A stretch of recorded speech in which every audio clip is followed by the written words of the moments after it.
In this lecture, we are going to cover data models.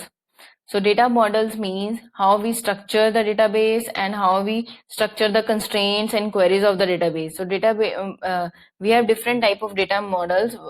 One of the data models we have already studying, that is relational data model based on the tabular concepts of tables.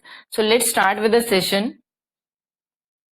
Hierarchical, first of all, we will be discussing about the hierarchical development of database technology.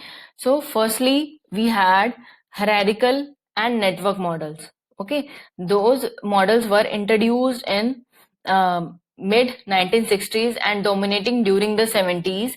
A bulk of worldwide database applications still processing these type of models, hierarchical models and the network models.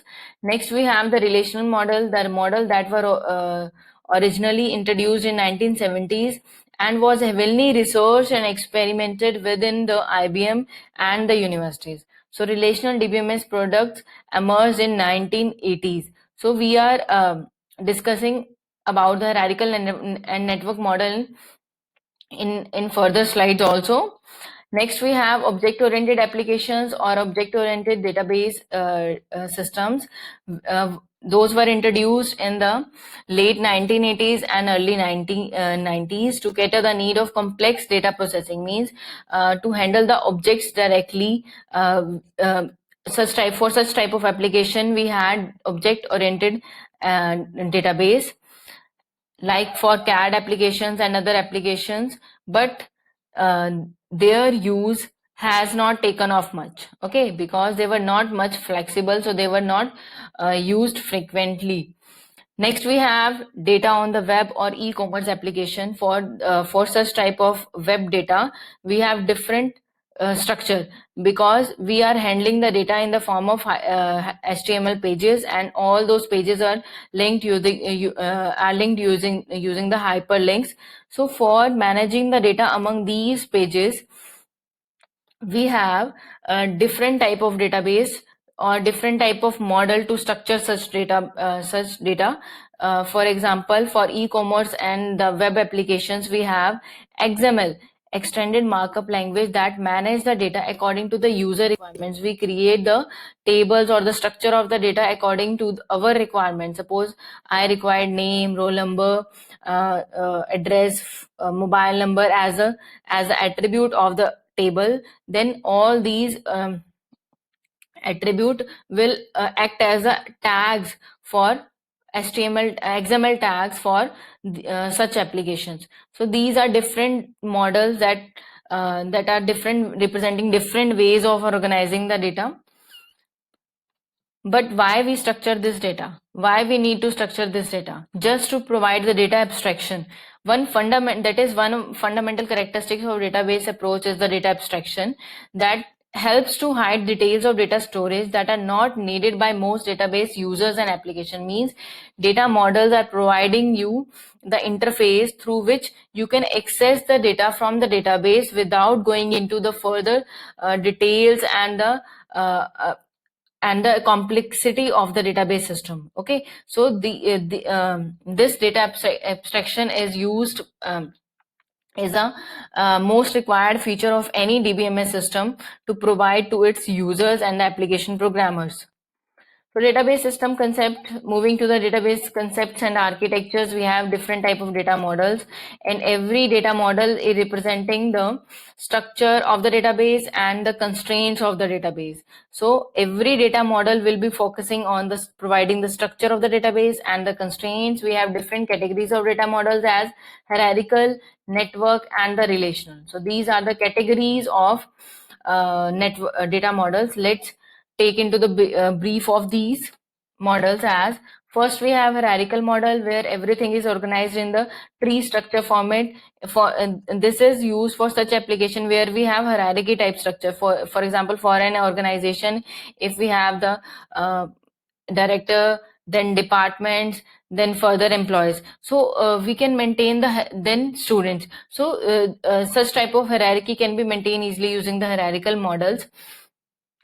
A hierarchical database consists of collection of records that are connected to each other by links. Okay, the root node is dummy node, or maybe the empty node.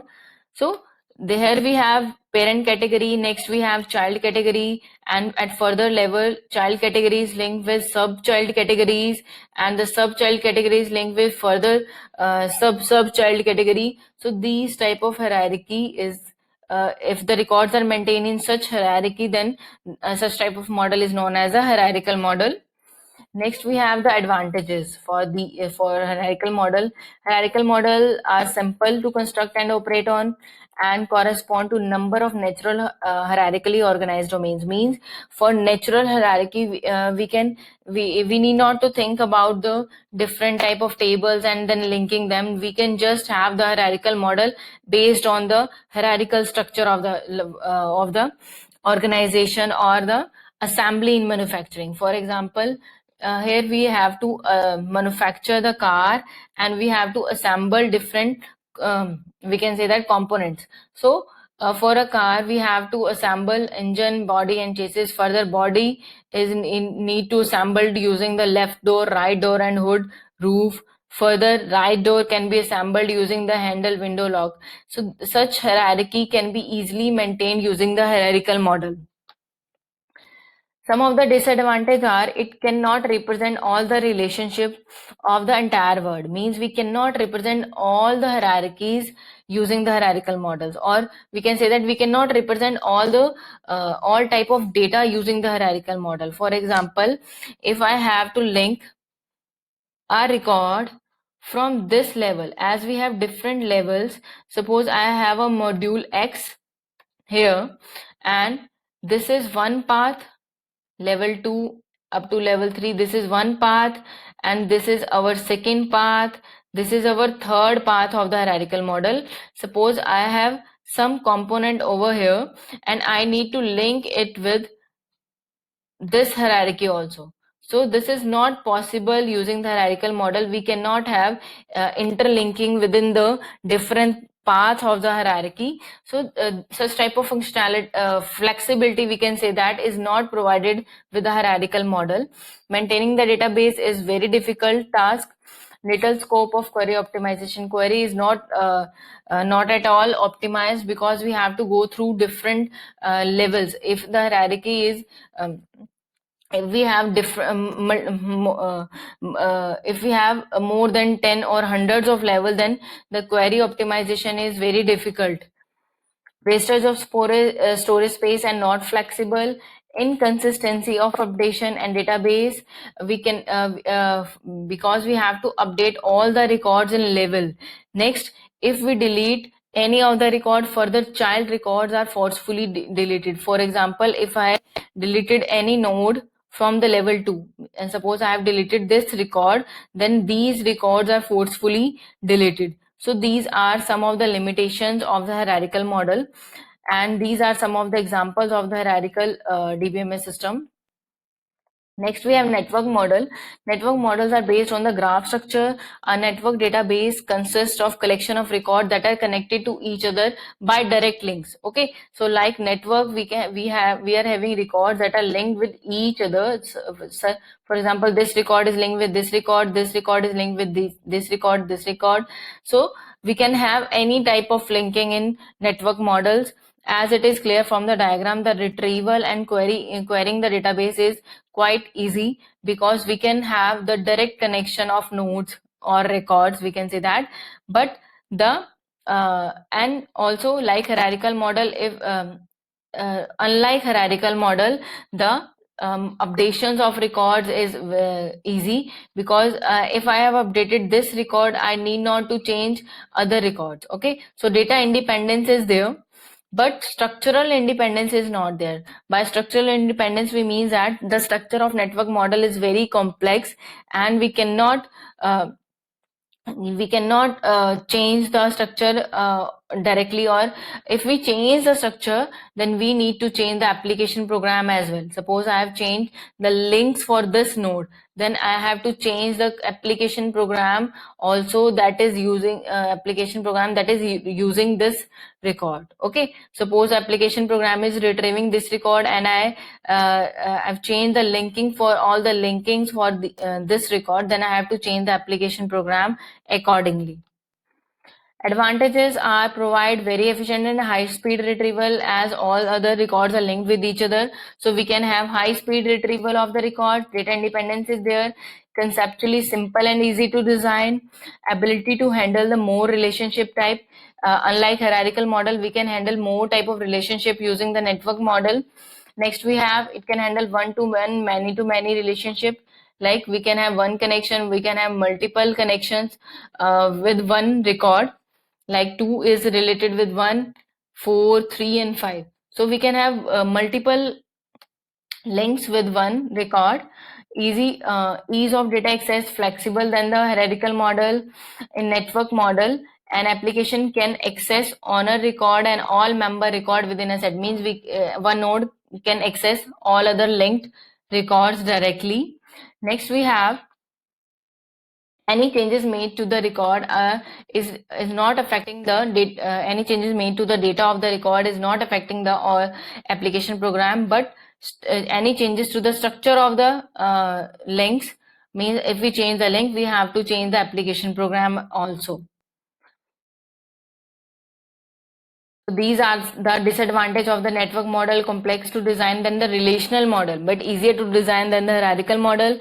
Maintenance is not easy. Flexibility and efficiency are less than the relational model. Lack of structural independence, as we have already covered that there is we have the lack of structural independence with the network model. And structural modification in the database is very difficult to modify the structure of the database, and any changes made to the structure of the database require the application program to be modified accordingly. So these are the disadvantage of application network model. Next we have relational model. The relational model, as we all know, is the based on the concept of relations or tables. The columns or fields in the table identified are known as attributes such as name, age, means every column or field is representing one of the attribute of an object, and every row is representing one of the instance of that object. So every row contains all the data of a single instance, or we can say that single record of the object. Such as, for a person, we have one row, person named with Bob, and every in the relational model, every tuple must have a unique identification. Means we need to define some key attribute that must be capable of identifying each record in the table uniquely. For example, in the employee table discussed in the previous lectures, we had used social security number, or SSN, as the key that uniquely identifies each tuple in the relation. Means each instance of the employee object uniquely. So this is the example of employee record. Here we have represented just the schema of every table in the database. For example, employee table is having these records, the department table is having these records, and the underlined attribute is representing the primary key for this table. Okay, and these arcs, we can say that these arrows are representing the referential integrity constraint or the foreign key constraint for the database. Here this super SSN is referring to employee SSN. Department number here is referring to department number of the department table.